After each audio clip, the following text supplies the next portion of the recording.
আসসালামু আলাইকুম। আজকে আমি রান্না করছি চটজলদি মুরগির রোস্ট। এর জন্য আমার লাগছে মুরগি, কুচানো পেঁয়াজ, বাটা পেঁয়াজ নিয়েছি, এখানে আদা বাটা নিয়েছি, কয়েকটা কাঁচামরিচ নিয়েছি, জিরা বাটা নিয়েছি এবং রসুন বাটা নিয়েছি। এছাড়াও নিচ্ছি রাঁধুনি রোস্ট মশলা। তো শুরু করি আমি এবার রান্না। প্রথমে আমি চুলাটা অন করছি।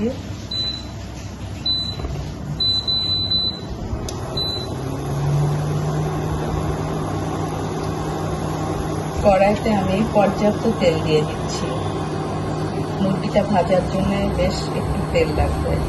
আমার কাছে মনে হয় রোস্ট মুরগিটা যত ভালো ভাজা হবে তত রোস্টের স্বাদ আসবে।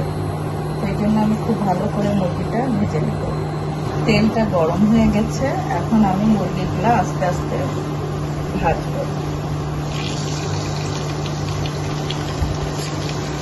আমি মুরগির সাইজ একটু ছোট করে নিয়েছি। একটা মুরগিকে 8 পিস করেছি।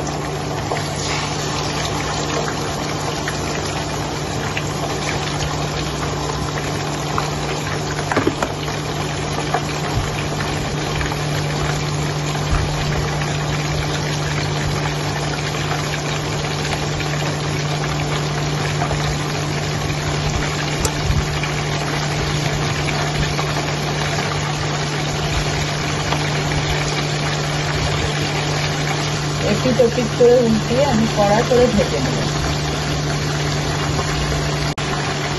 এবার আমি মুরগিগুলাকে উল্টিয়ে দিচ্ছি।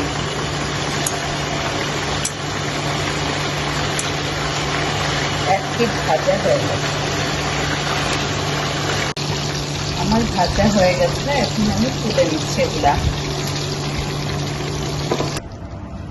ভাজাটা কেমন হচ্ছে। এবার তেলের মধ্যে আমি পেঁয়াজ দিচ্ছি।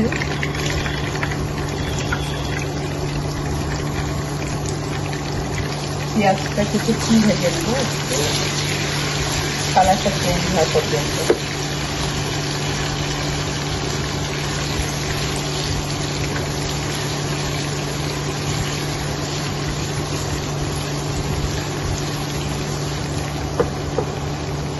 এবার এর ভিতরে আমি একে একে পেঁয়াজ বাটা দিয়ে দিচ্ছি, রসুন বাটা দিচ্ছি, জিরা বাটা দিচ্ছি আর আদা বাটা দিচ্ছি।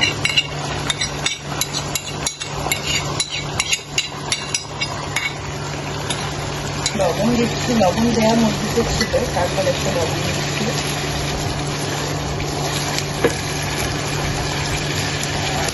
কিছুটা ঘুমা ঘুমা হয়ে আসলে ওর মধ্যে বাদাম বাটা দেবো।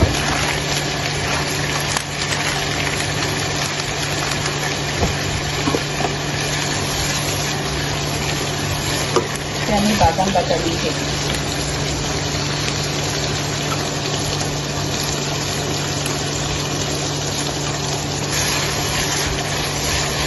এবার দিয়ে দিচ্ছি টক দই।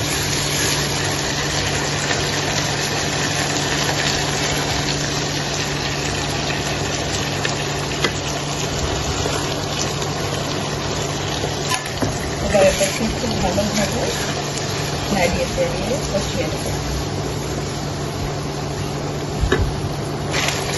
এবার এতে আমি দিয়ে দিচ্ছি রাঁধুনি, একটু যার যার পরিমাণ মতো দিতেই হবে, ইচ্ছা মতো দেওয়া।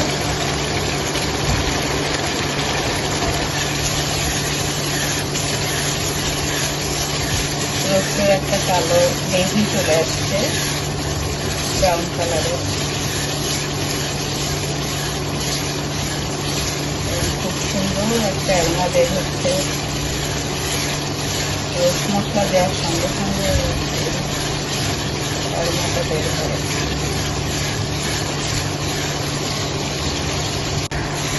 এবার আমি মাংসটা দিয়ে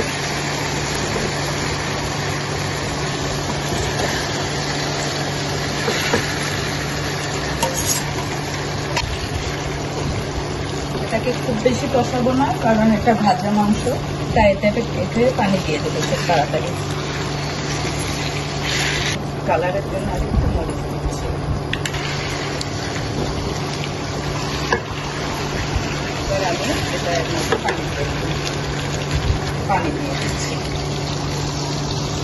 খুব বেশি পানি দেবো না, কারণ এটা ভাজা, তো বেশি পানি লাগবে না, ভাজাতে এটা সিদ্ধ হয়ে গেছে।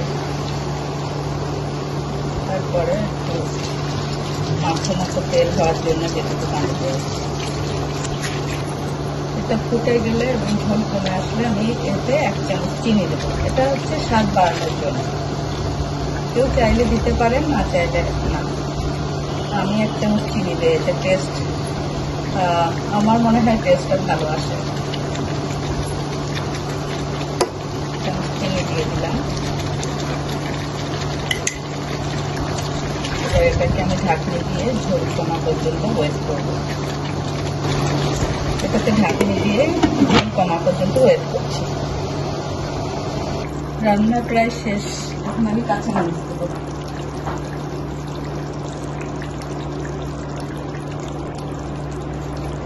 আর 2 মিনিট ঢেকে রান্না করে এরপরে পেঁয়াজ পেস্টটা দিয়ে দেবো। ব্যাস, আমার চটজলদি রান্না শেষ।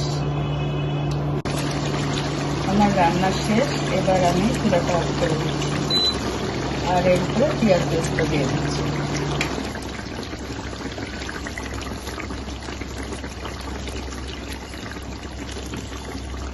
পেঁয়াজ পেস্টটা দিয়ে আমি ঢেকে রাখছি। ব্যাস, আমার রান্না কমপ্লিট।